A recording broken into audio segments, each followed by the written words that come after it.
Hello and welcome to another Brett Plays video. Today I am taking out the twin-seater Hawker Hunter. Or Hawker Hunter twin-seaters. This is the, and it comes up as a T7 in my sim. This is a Freeware aircraft that has just been released here on the 29th of May by the same person who made the single-seater. Now, the Hawker Hunter twin seat package for Microsoft Flight Simulator includes 6 different marks with a total of 17 different paint schemes.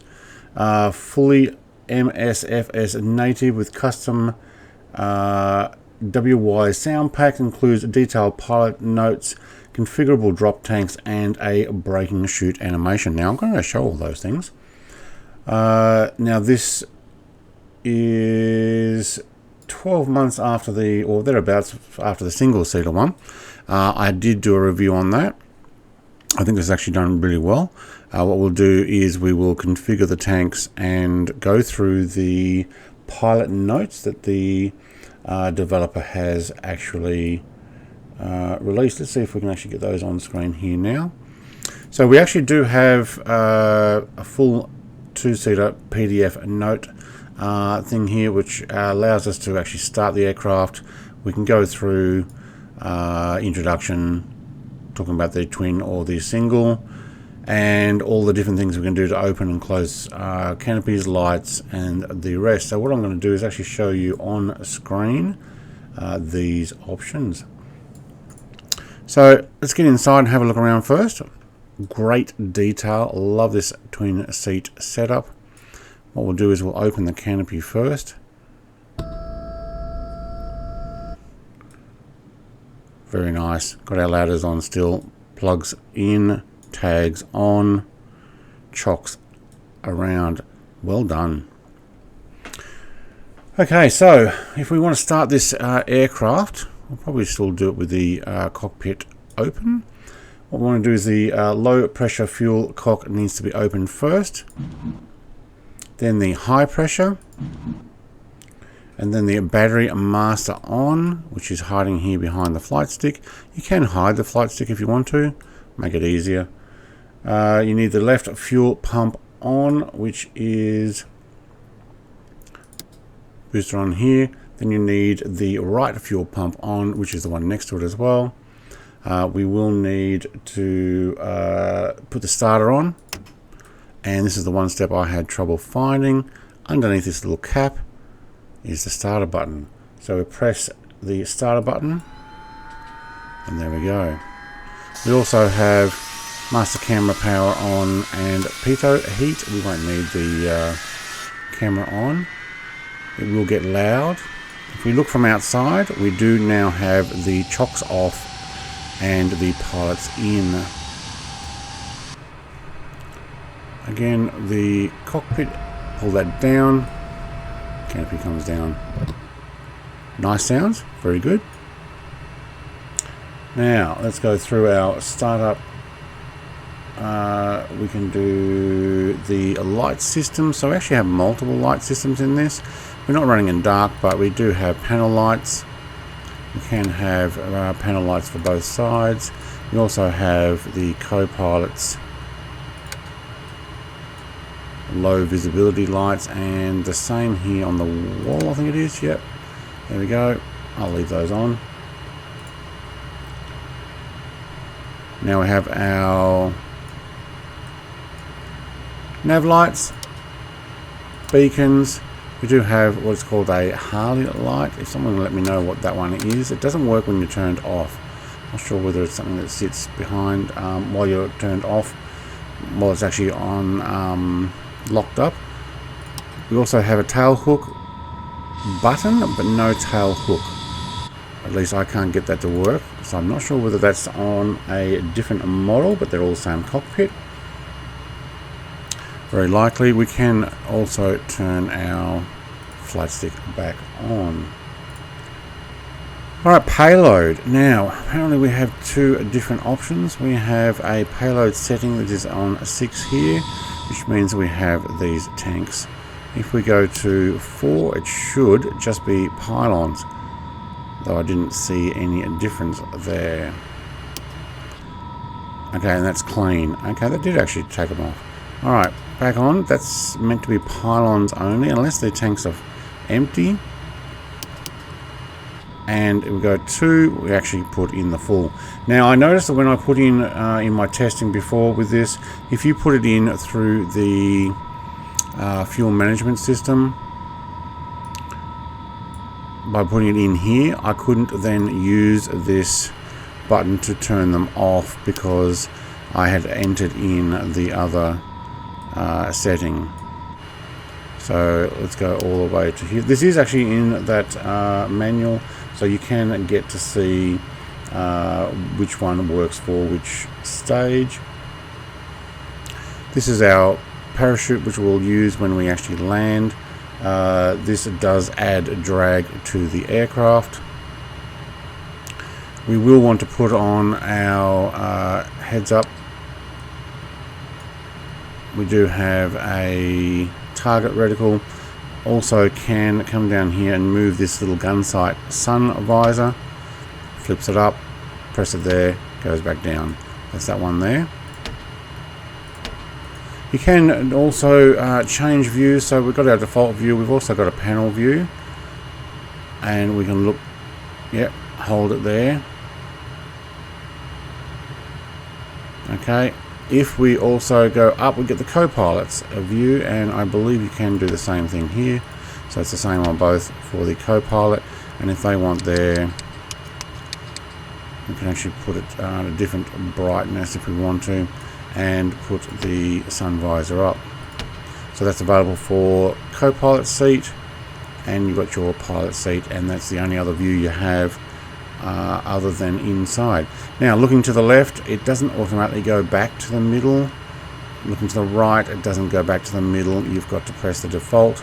But when you're in this inside view here and you want to have a quick look, let go, it goes back over. And that's using the default HUT.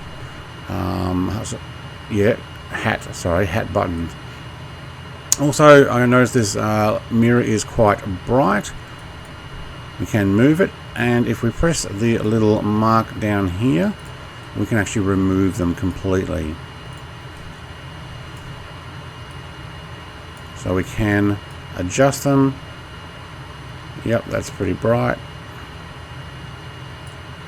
Or we can remove them completely, and that will get rid of the one on the other side. So it's up to you depending on how you wish to configure this. There's not a lot else on this particular aircraft, I believe, other than our gear up, gear down. Flap lever is here, or if you have it on your controls, you can actually use it there. It does go down quite considerably. Let's have a look. Okay, definitely got a heat blur. Flaps 1, 2, 3, 4, 5, and then there's full. I think that's actually it. No, wait, there's one more. 6. Alright, and all the way back up. I was one short. Wow, this has really got a decent set of flaps. Now, that's default view. Do like that to come back a bit. Park brake, if you're having trouble finding it, or if you haven't got it mapped, is actually on the end of the stick. So it's this one here. You can use co-pilots if you want. My trim is also jumping there a little. Alright. Turning. Great. Now this does feel, see if we can get this out further. There we go. It does feel quite heavy on the ground.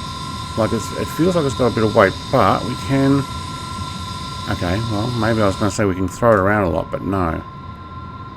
I'm quite liking this. Can't put the speed brake on in the Hunter on the ground. That's that little thing underneath the RAF symbol. But we can get in the air. Now, you put your gear down, it actually retracts automatically for landing. So you can't have gear down and speed brake on in this particular aircraft. But when we do a quick loop around Sydney here for this flight, you will see that the flaps down at that full amount allows you to come in on a very nice slow approach. I actually think this aircraft is done really well. I thought the first single-seater ones were done very well too.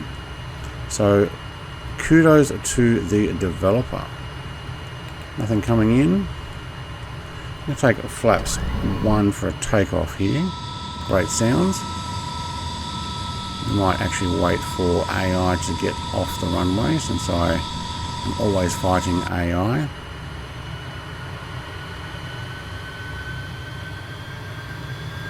Okay, accelerating, and that's actually full. So we don't have a rocket on our hands, which is probably just as well. It's an older aircraft. I would like to have a little bit further out view there. You see, we just got to 120, 150. Now we get going. All right, beautiful. Well animated. Do like how the sounds change slightly for the front and rear here.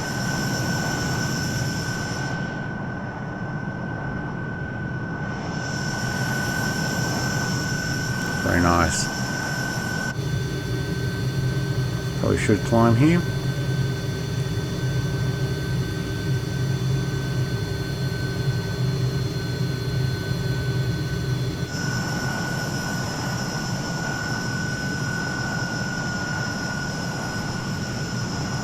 And a quick roll. That's full roll.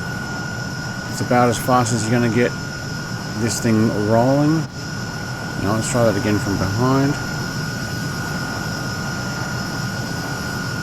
Yeah, it's good.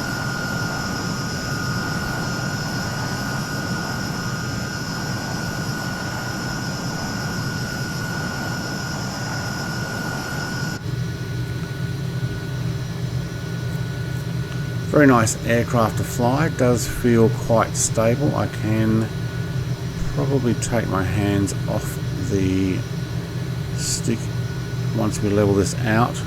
There you go, hands off, and it stays like that. Quite solid. I will fix this up though.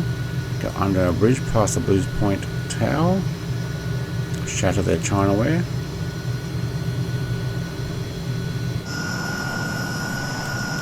I will take this back down for a... Oh, there's some stutter there. We're trying to move the view.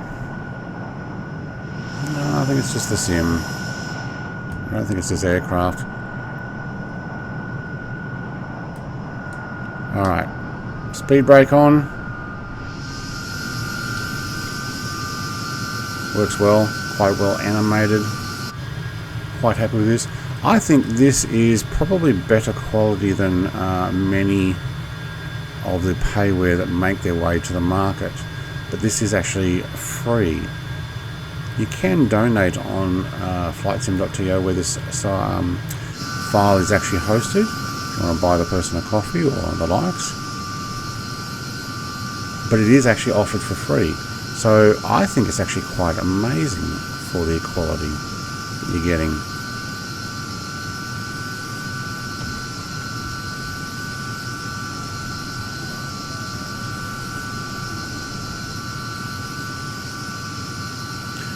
So landing gear down, you cannot put your speed brake on because the speed brakes on these were so large that it would go below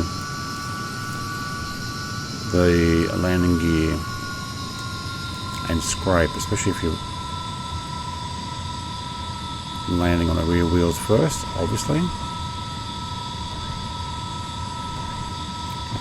But the flaps, if we go all the way down, look at the float on this. We are not even going to be able to approach from that. But we coming down through 150. I might have actually pushed them out a little too quick. But so much float on this now. They're like brakes. Let's see if we can get around the front there. There, look at that. Almost a 90-degree angle for those. Better watch this. I might actually drop out of the sky if I don't keep enough forward momentum.